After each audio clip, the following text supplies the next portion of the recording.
فأنا ناصح لإخواني بالصدع بالحق تبيض وجوههم. السكوت في مسألة الحزبية يضرها، فاصدع بما تؤمر وأعرض عن المشركين. سلامي على دماج ورجالها والشيخ يحيى ودار العلم يا سعد بانيها. بسم الله الرحمن الرحيم. الحمد لله الذي أرسل رسوله بالهدى ودين الحق ليظهره على الدين كله وكفى بالله شهيدا. أشهد أن لا إله إلا الله وحده لا شريك له إقرارا به وتوحيدا، وأشهد أن محمدا عبده ورسوله صلى الله عليه وعلى آله وسلم تسليما مزيدا لا نبي بعده.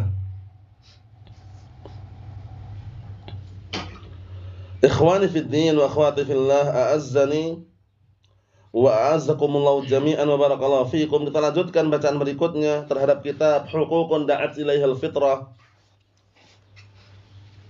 wa qarratha asy-syari'atu karya asy-syekh al-'allamah Muhammad bin Shalih al-Utsaimin rahimahullah. Sekarang kita masih berada pada halaman 19 mengenai hak-hak untuk anak-anak kita yang perlu kita tunaikan, yang perlu kita kondisikan. Kata beliau halaman 19 bagian tengah itu, wa min huquqil aulad, atau bagian bawah itu, wa ba'dun nas yatamayyaz ahadun min auladihi 'anil akharin bil birri wal 'atf 'ala walidayhi. Sahih.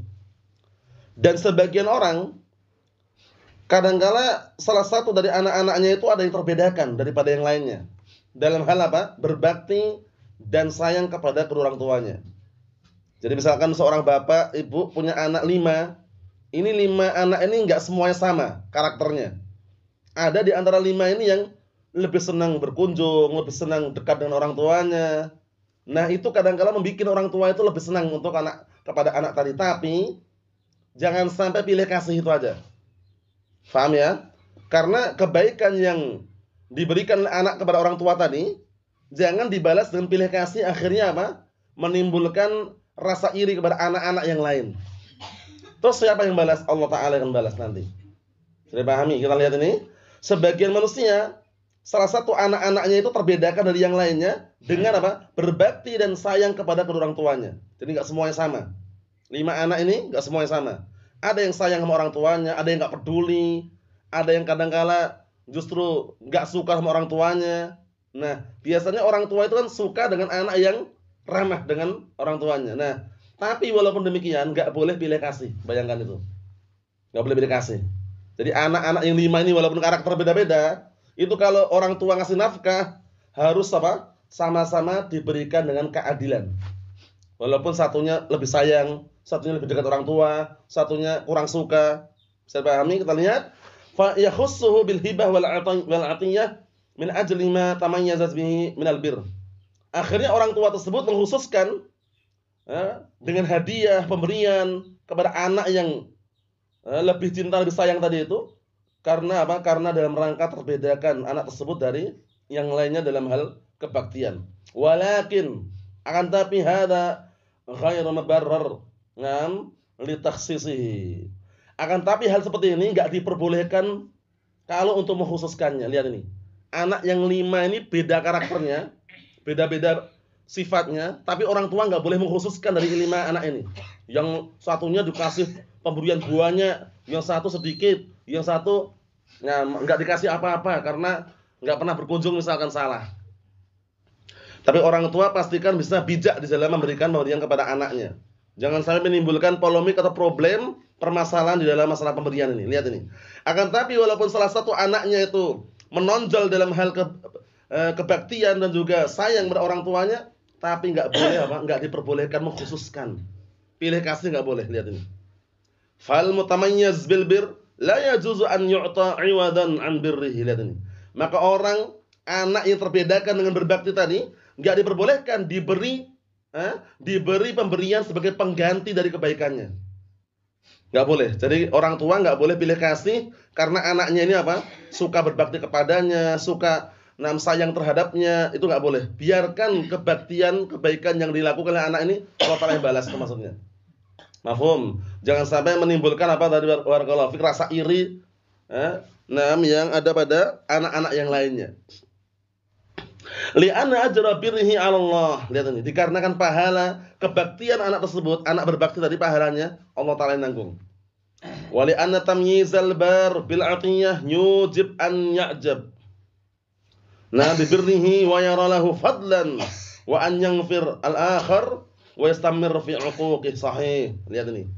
Pilih kasih kata beliau dikarenakan terbedakan anak yang berbakti ini dibedakan dengan pemberian, suka dikasih, suka diberi, sedangkan anak-anaknya lain nggak dikasih. Ini nanti akan mendatangkan apa? Barakallahu fiik, akan mendatangkan atau berkonsekuensi orang yang berbakti ini merasa bangga. Wah, ini anak yang paling bakti ini. Yang lainnya nggak pernah ketemu, nggak pernah ngobrol, nggak pernah sayang sama orang tua. Anak yang paling sayang. Merasa bangga, Wa yara lahu fadlan, dan dia berpandangan dia punya keutamaan. Yang akhirnya apa? Wa an yang fil akhir, yang akhirnya membikin yang lainnya lari. Wah, bapak ibu itu enggak sayang semuanya, masa yang sayang cuma si fulan. Kami masa enggak dikasih apa? Kasih sayang. Akhirnya bikin yang lainnya marah. Membikin anak-anak yang lain apa? Menjadi marah dan lari. Wastamiru fi uquqi, akhirnya terus-menerus durhaka. Sebabnya apa? Orang tua pilih kasih tadi. Ini penting loh ya, yang punya anak ya kan, yang punya barakallahu fik, punya cucu saja pun itu kadang-kala kalau dipilih kasih, dibikin pilih kasih itu yang lainnya akan apa? Iri nanti. Apalagi dia anak ya, pastikan kita tidak pilih kasih dalam hal pemberian untuk anak-anak kita. Memang rasa sayang itu pasti orang tua akan menyayangi anak yang setia, anak yang derma, anak yang berbakti, anak yang baik, pasti orang tua senang. Tapi dalam hal pemberian, ingat dalam hal pemberian jangan dibikin apa? Barakallahu fik, tidak adil, jangan. Paham ya? Jangan pilih kasih dalam pemberian. Jadi dikasih sesuai dengan kadar masing-masing. Adapun kalau pilih kasih, jangan. Kita lihat, summa innana la nadri faqad tataghayyar al-ahwal fayanqalibul bar'aqan. Kemudian kita pun enggak tahu juga. Kadang-kala keadaan-keadaan itu mulai berubah. Orang yang berbakti menjadi durhaka, yang durhaka menjadi berbakti. Yang namanya kesadaran itu kadang muncul di akhir juga kan. Awal mulanya anaknya durhaka, berani sama orang tuanya, ngelawan orang tuanya. Dengan berjalannya waktu dia dapat hidayah, akhirnya dia berbakti. Mungkin nggak terjadi seperti itu? Mungkin. Yang dulu berbakti bisa jadi nanti kalau dengan perubahan keadaan dan waktu bisa terbalik gitu loh. Dia menjadi durhaka. Itu mungkin juga. Jadi yang namanya hati-hati manusia di tangan siapa? Di tangan siapa? Allah Subhanahu wa taala. Li'anal quluba biyadillah yuqallibuha kaifa yasha. Dikarenakan hati-hati manusia itu berada di tangan Allah Taala, yang Allah Taala akan membolak-balikkan sesuai dengan apa yang Allah Taala kehendaki. Makanya jangan lupa doa itu ya, yang sering diajarkan oleh Nabi kita Muhammad sallallahu alaihi wa ala alihi wasallam, ya muqallibal qulub tsabbit qalbi ala dinik. Ya muqallibal qulub tsabbit qalbi ala dinik. Wahai zat yang membolak-balikkan hati, kokohkanlah hatiku di atas agamamu. Ini doa yang sering Rasulullah anjurkan untuk apa? Umatnya membaca. Karena doa ini doa yang bisa dikatakan bagus sekali. Jadi hati kita berada di genggaman Allah Subhanahu wa taala. Yang Allah Taala akan membolak-balikkan tergantung dengan kehendak Allah Taala. Tapi doa tadi sering kita baca ketika habis salat malam, ketika berdoa, ya Allah, meminta agar diberikan apa? Keistiqomahan di atas agama Allah Subhanahu wa taala. Wa fis sahihain, di dalam sahihain, kisah yang sangat mengharukan, seorang bapak pilih kasih dengan anaknya. Ditegur oleh Rasulullah SAW. Ditegur oleh Rasulullah sallallahu alaihi wa ala alihi wasallam. Di dalam sahihain, Sahih Al-Bukhari wa Muslim, an Nu'man bin Bashir. Dari hadis dari Nu'man bin Bashir radhiyallahu anhu, anna abahu Bashir ibn Sa'ad wahabahu ghulaman fa akhbara an-nabiy sallallahu alaihi wasallam bidzalik. Artinya, dari hadis dari Nu'man bin Bashir radhiyallahu anhu, bahwasanya bapaknya yaitu Bashir, waktu itu Bashir bin Sa'ad, memberikan hadiah pemberian kepada anaknya. Kemudian beliau kabarkan kepada Rasulullah SAW bidzalik, dengan perbuatan tersebut. Faqala Nabiyyu SAW, kemudian Rasulullah SAW berkata, akullu waladika nahaltahu misla hadza? Apakah semua anakmu kamu kasih pemberian seperti ini? Rasulullah tanya. Jadi waktu itu Bashir bin Sa'ad ini ngasih hadiah kepada sebagian anaknya, salah satu anaknya. Diceritakan kepada Rasulullah SAW, akhirnya Rasulullah tanya, apakah semua anakmu kamu kasih seperti ini? Maksudnya Rasulullah itu nanya, adil nggak bapaknya ini loh? Atau cuma pilih kasih? Faqala la, kata Bashir, tidak. Nggak semua dikasih, bayangkan. Jadi ini menunjukkan anaknya tidak hanya satu, kemudian yang kasih hanya satu atau dua orang. Nah, faqala Rasulullah SAW, fa'arji'hu, kalau gitu kembalikanlah. Pemberianmu kembalikanlah. Maksudnya kembalikan kepada anakmu, kalau ingin ngasih semuanya. Walaupun kadarnya beda-beda. Bisa dipahami ya? Sudah kami jelaskan berkali-kali, keadilan itu tidak harus nilainya sama. Tapi diberi sesuai dengan apa? Haknya masing-masing. Tapi kalau ya si A, B, C, D, E, 5 anak ini A, B, C, D, E ini, yang A dikasih apa? Dikasih buahnya, yang B enggak dikasih sama sekali, itu enggak adil. Paham ya? Nah, tapi masing-masing tetap diberi. Tapi apa pemberiannya sesuai dengan kadarnya gitu loh. Bisa dipahami ya? Itu namanya keadilan. Jadi jangan sampai pilih kasih gitu loh. Yang A dikasih terus yang B enggak pernah dikasih misalkan. Itu berarti pilih kasih. Lihat ini. Rasulullah SAW langsung mengatakan fa'arji'hu, kembalikanlah. Wa fi riwayah ittaqullah. Dalam riwayat yang lain, bertakwalah kalian kepada Allah, wa'dilu baina auladikum. Berbuat adillah kalian di antara anak-anak kalian. Lihat. Berbuat adil. Jadi pemberian seorang bapak atau ibu kepada anaknya pun adil. Ingat-ingat ya, pemberian hibah atau hadiah yang diberikan kepada anak-anaknya sebelum kedua orang tuanya meninggal, itu namanya apa? Hibah atau hadiah. Itu pastikan adil. Dikumpulkan semua anak-anaknya. Anaknya 5, 4, 6, misalnya kumpulkan semuanya. Baru dibagi. Jatah kamu itu yang ini untuk kamu. Yang ini untuk fulanah, yang ini untuk fulan. Nah, kompak semua setuju, ridha, selesai. Mau dibagi rata pun boleh kalau pemberian loh ya. Tapi yang dibagi sesuai dengan syariat apa? Warisan. Kalau warisan itu nggak boleh cawe-cawe. Dalam artian nggak boleh apa? Ikut campur dengan dibikin sama rata, itu nggak boleh. Sesuai dengan dalil yang ada. Jatahnya setengah-setengah. Jatahnya seperempat. Jatahnya seperdelapan. Nggak boleh neko-neko. Wah ini nggak adil nih. Masa nggak dibagi rata? Keadilan dalam pembagian warisan itu sesuai dengan dalil. Bisa dipahami ya? Jangan sampai memandang keadilan harus sama rata. Anak laki-laki harus sama dengan anak perempuan. Kalau dibagi warisannya nggak sama, nggak adil, berarti gagal paham. Bisa dipahami ya? Bedakan pemberian berupa warisan dengan apa? Pemberian yang berupa hadiah dari sebelum orang tuanya meninggal. Kalau sebelum orang tuanya meninggal dunia namanya apa? Hibah atau hadiah. Tapi kalau dibagikan harta peninggalan orang tua dan meninggal tadi namanya warisan atau tarikah. Mafhum? Nah, kita lanjutkan lagi. Wa fil lafdhin asyhadu ala hadza ghairi. Fa inni la asyhad ala jawr. Aku bersaksi atas orang ini, kepada selainku. Maksudnya bagaimana? Maksudnya barakallahu fiik, beliau bersaksi di sini. Bersaksi karena apa? Karena kisahnya ini kan seorang bapak memberikan kepada salah satu anaknya hadiah pemberian, tapi yang lainnya enggak dikasih. Karena sungguhnya aku tidak akan bersaksi atas perbuatan jawr, kezaliman. Fasamma Rasulullah SAW tafdila ba'dil aulad ala ba'an jawran. Di sini Rasulullah menamakan melebihkan sebagian anak-anaknya atas sebagian yang lainnya, pilih kasih maksudnya, dinilai dengan al-jawr. Apa jawr itu? Dzulmun wa haramun, kezaliman. Kezaliman. Jadi kalau sebagai orang tua harus bijak, jangan sampai memberi pemberian pada anaknya dengan pemberian yang berbeda tapi dalam kondisi apa barakallahu fiik mengabaikan yang lainnya, jangan. Pastikan harus berbuat adil. Ittaqullah wa'dilu baina auladikum. Bertakwalah kepada Allah Ta'ala dan berbuat adil lah antara apa? Di antara anak-anak kalian. Ini penting ya, seorang bapak, ibu yang punya harta, pemberian, itu pastikan dia bisa bijak dalam memberikan harta kepada anak-anaknya. Mafhum?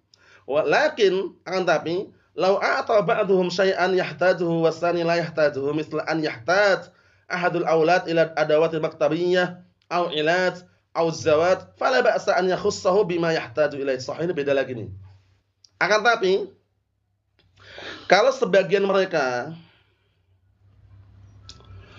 diberi sesuatu yang diperlukan oleh dia, paham ya? Sebagian mereka dikasih karena dia perlu, dan yang kedua enggak dikasih. Maksudnya yang satunya perlu alat-alat belajar misalkan, yang satunya belum. Yang perlu ini dikasih duluan, itu enggak masalah, itu bukan apa? Bukan berarti enggak adil ya. Nah, yang satunya masih balita kan belum perlu. Masih balita, anak kecil, kan belum perlu pena, belum perlu pensil. Sedangkan anak yang satunya ini udah dewasa dia, perlu pensil, perlu pena, perlu buku tulis. Nah, dikasih dulu nggak masalah. Itu bukan berarti nggak adil. Kata beliau, lihat ini. Akan tapi kalau seandainya sebagian mereka dikasih, ya, yang dia perlukan, sedangkan yang kedua anak satunya itu nggak dikasih karena belum perlu. Seperti contohnya salah seorang anak perlu alat-alat perpustakaan, adawat maktabiyah itu alat-alat perpustakaan, ya penggaris, pena, pensil, buku tulis. Au ilaj atau perlu obat, au zawaj atau ingin nikah, fala ba'sa an yakhussahu bima yahtaju. Maka enggak masalah orang tua itu mengkhususkan anak tadi dengan apa yang dia perlukan. Anak yang barep A lah. Anak A ini barep ini dia mau nikah. Sedangkan B, C, D, anak-anak yang kecil ini yang masih adik-adiknya ini belum siap menikah, maka orang tua pasti akan apa? Mengkhususkan pemberiannya kepada anak yang A tadi yang mau menikah. Boleh nggak seperti itu? Boleh. Mempersiapkan, paham ya? Nah, bagaimana nanti pernikahannya, bagaimana nanti walimahannya. Itu bukan berarti nggak adil. Karena nanti anak-anak yang adik-adiknya ini pun kalau datang waktunya akan ada jatahnya gitu loh. Bisa dipahami ya? Cuman diurutkan. Li'anna hadza takhsisun ahli min ajlil hajah fayakunu kanafaqah. Dikarenakan pengkhususan di sini dalam rangka karena hajah, ada keperluan. Apa keperluannya? Anaknya ingin menikah. Anaknya perlu obat. Anaknya perlu alat-alat perpustakaan. Perlu atau tidak tuh? Perlu, sehingga bapaknya memberikan kepada anak-anak tadi yang lainnya enggak dikasih. Itu bukan berarti enggak adil. Tapi kata beliau apa? Fayakunu kanafaqah. Berarti ini bentuknya seperti nafkah, memberikan nafkah. Dan inilah yang selama ini kita terapkan, ya kan, yang kita lakukan kan. Anak kita misalkan yang udah besar perlu biaya, kita kasih untuk belajar misalkan, ya kan. Anak kita yang kecil ya paling-paling perlu jajan, kita kasih untuk jajan mereka. Beda kadarnya, paham ya? Beda nilainya, nominalnya beda, tapi kan sama-sama diberi. Itulah keadilan. Bisa dipahami ya? Nah, dan tentunya di sana ada juga sebutan para ulama ketika mendidik anak itu jangan pernah anak itu dibikin down. Dan dalam artian itu langsung, nah barakallahu fiik, langsung dia mutung atau mungkin dia langsung patah hati. Paham ya? Memang orang beda-beda karakternya. Misalkan anak kecil yang belum dewasa atau anak kecil yang masih balita, itu kadang-kadang minta mainan-mainan dan antum belum punya uang waktu itu. Kita belum ada uang untuk belikan mainan itu. Jangan dimarah-marahin, wah bapak nggak punya uang, ekonomi lagi susah, kerjaan lagi macet, gaji nggak cair misalkan. Jangan, itu nggak perlu disebutkan. Cukup antum ucapan insyaallah. Anak yakin senang nanti. Anak kecil itu ketika minta mainan, Mi tolong belikan mainan, antum bilang insyaallah ada. Perkara dibelikannya nanti kapan wallahu alam, insyaallah. Paham ya? Itu sudah senang mereka, menunjukkan bahwasannya respon orang tuanya itu bagus. Oh berarti insyaallah dibelikan. Walaupun masih nanti. Jadi pahami ya. Tapi kalau kita marah-marah, wah dikit-dikit mainan, nggak ada uang, ekonomi susah, kerjaan aja sulit sekarang, gaji belum cair. Nah itu kadang anak akan berpikir lain, bapak ini nggak sayang, ibu ini nggak sayang. Ini juga termasuk trik dalam apa? Mendidik anak. Jadi kadang-kala perlu yang namanya apa? Lemah lembut dengan cara insyaallah. Insyaallah itu bukan berarti bohong loh ya. Insyaallah semoga nanti dimudahkan ketika ada uang. Itu takdirnya. Paham ya? Minimalnya anak ini udah senang dulu, ya kan? Tolong belikan mainan ya, insyaallah. Kapannya wallahu alam, ya kan? Yang penting udah insyaallah, nanti kalau ada rezeki baru dibelikan. Walaupun setahun kemudian, 2 tahun kemudian enggak masalah. Yang penting ada apa? Ada rasa harapan buat anak tadi itu. Mafhum? Nah, itu penting sekali agar anak itu tidak apa? Tidak istilahnya kena mentalnya. Mafhum? Walaupun beda orang, beda juga karakternya, tapi ini secara global. Kata beliau, "Wa mata qamal walid bima yajibu alaihi lil walad min at-tarbiyah wan nafaqah." Dan kapanpun orang tua itu mulai mengerjakan apa yang diwajibkan atasnya untuk anaknya, masih orang tua ini mulai mengerjakan, orang tua ini mulai mengkondisikan untuk anak-anaknya, minat tarbiyah berupa tarbiyah pendidikan, ya pendidikan. Jadi orang tua juga punya peran didik anak loh ya. Jangan sampai seorang anak kemudian barakallahu fiik sengaja pondokkan di luar negeri, dalam negeri kepada syekh atau ustaz, kemudian orang tuanya lepas tangan, jangan. Itu salah. Orang tua pasti akan apa? Mengkondisikan anaknya, bagaimana kabarnya, sudah hafal belum, bagaimana perkembangannya. Karena bagaimanapun baik buruknya anak ini kembali orang tua loh, kembali kepada orang tua. Paham ya? Kalau anaknya itu baik, bagus, saleh atau salehah, nanti kalau orang tuanya meninggal dunia, nah ini termasuk harta simpanan atau bukan? Aset yang berharga. Wa waladin salihin yad'ulah, anak saleh yang mendoakan orang tuanya. Jangan sampai lepas ini aset ini. Ini dibandingkan aset-aset dunia-dunia yang harta dunia yang semisalnya, tetap lebih menang aset yang berupa apa? Anak saleh ini. Sahih. Kalau harta bisa habis, ya kan? Kemudian kalau kekayaan pun bisa lama-lama habis juga. Tapi kalau anak saleh ini, selama dia masih hidup dan orang tua pun walaupun dah meninggal, pahala yang mengalir. Bayangkan itu. Masya Allah. Kita lihat sini. Kata beliau, maka kapanpun orang tua itu mulai menegakkan kewajiban yang diwajibkan atasnya untuk anaknya berupa tarbiyah, pendidikan, wa nafaqah dan nafkah, fa innahu hariyun an yuwaffaq al-walad lil qiyam bi birri walidihi wa mura'ati huquqi sahih. Maka sangat pantas anak tersebut akan diberikan apa? Bimbingan dan taufik untuk apa? Untuk menegakkan, untuk melakukan berbakti kepada orang tuanya dan menjaga hak-haknya. Karena apa? Karena anak tersebut merasa apa? Sudah disayangi oleh orang tuanya. Dididik oleh orang tuanya, diajarin ketika awal misalkan belum bisa baca Iqra, diajari Iqra, alif, ba, ta, sa, jim. Kemudian diajari apa? Baca Al-Qur'an, diajari akidah, tauhid yang benar, ya kan? Nanti setelah itu orang tua juga tidak lupa apa? Nafkah. Itu nanti anak biasanya barakallahu fik itu diberi taufik untuk dia itu akan berbakti pada orang tuanya. Beda dengan anak yang sudah sejak kecil dikerasin oleh bapaknya atau ibunya misalkan, dipukul, disakiti, dijewer, dicubit. Nah, intinya yang posisinya itu didikan yang seharusnya nggak perlu. Karena mulai dipukulnya itu selalu dalam dalil itu gara-gara masalah sholat awal mulanya. Paham ya? 7 tahun diperintahkan untuk apa 7 tahun? Untuk sholat dulu. Belum dewasa 7 tahun untuk sholat, ya kan? Tapi 10 tahun walaupun belum dewasa atau sebagian dari dewasa, itu kalau 10 tahun nggak mau sholat dipukul. Pukulannya bagaimana nih? Pukulan yang ghairu mubarrih, pukulan yang tidak menyakitkan, hanya pukulan yang mendidik aja. Ayo sholat. Paham ya? Ketika umur berapa? 10 tahun. Menunjukkan bahwa umur di bawahnya itu masih santai. Santai dalam artian tetap diarahkan, dibimbing, ayo sholat. Sholat 5 waktu adalah wajib sehingga nanti tumbuh. Bertambah usianya dia akan faham. Paham ya? Faham mana yang haram, mana yang nggak boleh, ya kan? Mana yang wajib. Nah, umur 10 tahun nggak mau sholat dipukul. Pukulan yang tidak menyakitkan, pukulan yang diajak sholat. Kalau nggak mau sholat ya. Nah, apalagi udah dewasa. Kalau udah dewasa itu aslinya nggak perlu apa? Nggak perlu pukulan lagi. Cukup dia ingatkan, ya, wahai anakku, ya bunayya, aqimus shalah. Wahai putraku, sholat. Sholat adalah kewajiban dan kalau dia sadar, dia akan segera berangkat. Dia akan segera berangkat sholat dan bahkan ngajak orang tuanya. Jangan orang tuanya nyuruh sholat 5 waktu, orang tuanya nggak sholat, itu salah. Paham ya? Nah, bapaknya pengen anaknya baik, tapi bapaknya nggak baik. Bapaknya ingin anaknya sholat 5 waktu rajin, bapaknya nggak rajin, ibunya nggak rajin. Jadi cerminnya pecah. Ini suatu realita dan fakta lah seperti ini, barakallahu. Jadi pelajaran buat kita. Kalau anak itu ingin baik, kita ini sebagai orang tua harus baik juga. Ya nggak? Nah, ibaratnya pimpinan yang pusat lah, pimpinan yang paling terbesar. Seseorang memimpin suatu negara, kan besar ini. Kalau ingin baik rakyat sipilnya, pemimpinnya juga baik juga. Tapi kalau pemimpinnya rusak, pemimpinnya atasannya suka korupsi, ngambil harta rakyatnya, sampai bawahan-bawahannya pun sampai RT, RW, kadus, kades, camat, bupati, gubernur pun nggak jauh beda. Biasanya seperti itu. Kalau pemimpinnya rusak, ya kan? Nah, tapi kalau pemimpinnya baik, insya Allah bawahannya akan baik. Begitu pula dalam rumah tangga ini, kalau orang tuanya baik, ibunya baik, bapaknya baik, insya Allah anaknya pun akan baik. Cuman perlu proses. Proses ini perlu kesabaran, barakallahu fiik. Beda-beda karakter anak itu beda-beda, nggak semuanya sama.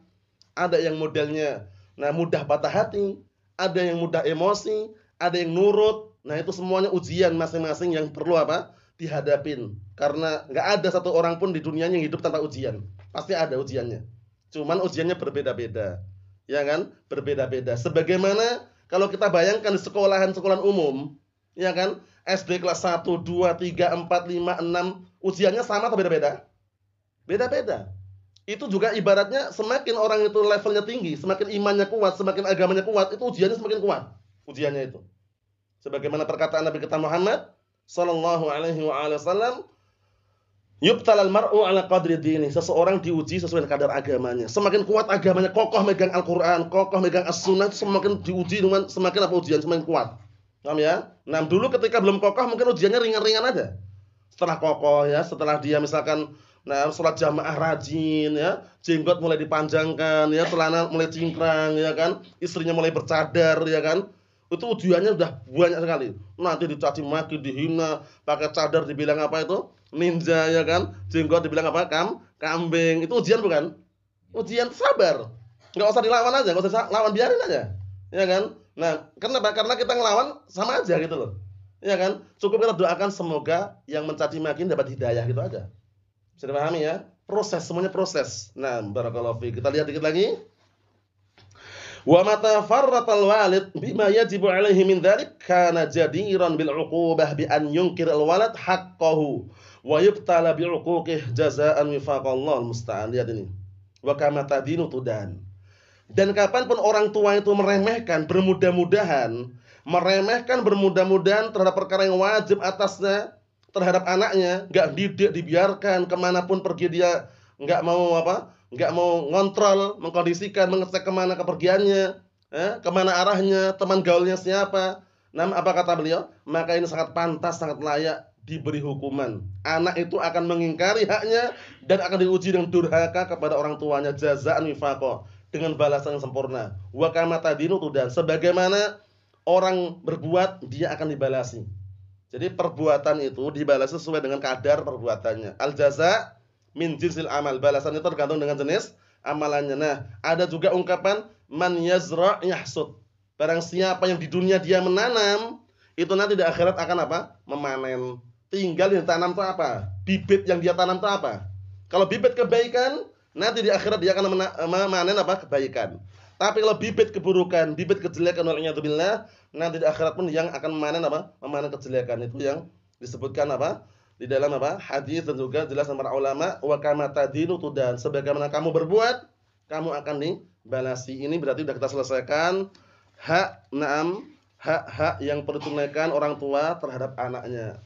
Yang pertama kemarin apa? Barakallahu fiik, termasuk hak yang paling besar orang tua terhadap anaknya adalah mendidik anak tersebut agar paham tauhid, paham akidah yang benar, siapa yang menciptakan, siapa yang berhak diibadahi.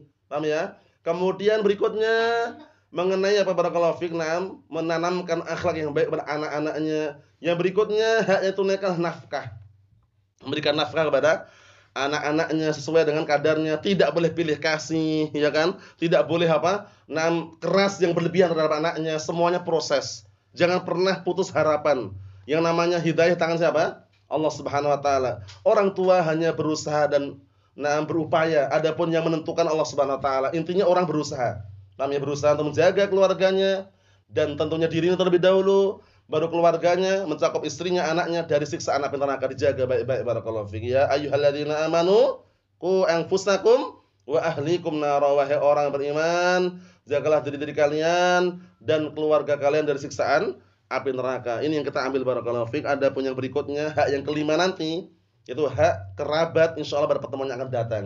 Kerabat itu mencakup apa? Keluarga, saudara, paman, bibi, anak-anak, itu semuanya kerabat namanya. Bagaimana? Nah, barakallahu fiik ya. Anak-anak dan anak-anak bibi, anak-anak paman itu maksudnya ya. Itu nanti masuk dalam kerabat, bagaimana kita hubungannya dengan mereka? Apakah kita harus sayang mereka sebagaimana sayang pada anak kita? Bagaimana menyambung hubungan silaturahmi? Apakah silaturahmi setiap hari datang, ketemu, atau nelpon bisa, SMS bisa, atau kadang ketemu? Itu insyaallah kita bahas semuanya. Karena nanti kaitannya masalah apa? Silatul arham, menyambung hubungan silaturahmi. Karena ancamannya berat. Orang kalau memutuskan hubungan silaturahmi itu apa ancamannya? Tidak masuk surga. La yadkhulul jannata qati'un. Tidak akan masuk surga orang yang memutuskan hubungan silaturahmi. Karena apa? Karena menyambung hubungan silaturahmi itu bagaikan apa? Barakallahu fiik, dia sedang apa? Sedang berbuat baik dan juga taqarrub kepada Allah Subhanahu wa taala. Yaitu mendekatkan diri kepada Allah Subhanahu wa taala. Insyaallah pada pertemuan yang akan datang kita bahas hak tersebut. Barakallahu fiik. Nasallahu as-salamata wal afiyah fid dunya wal akhirah. Walhamdulillahirabbil alamin.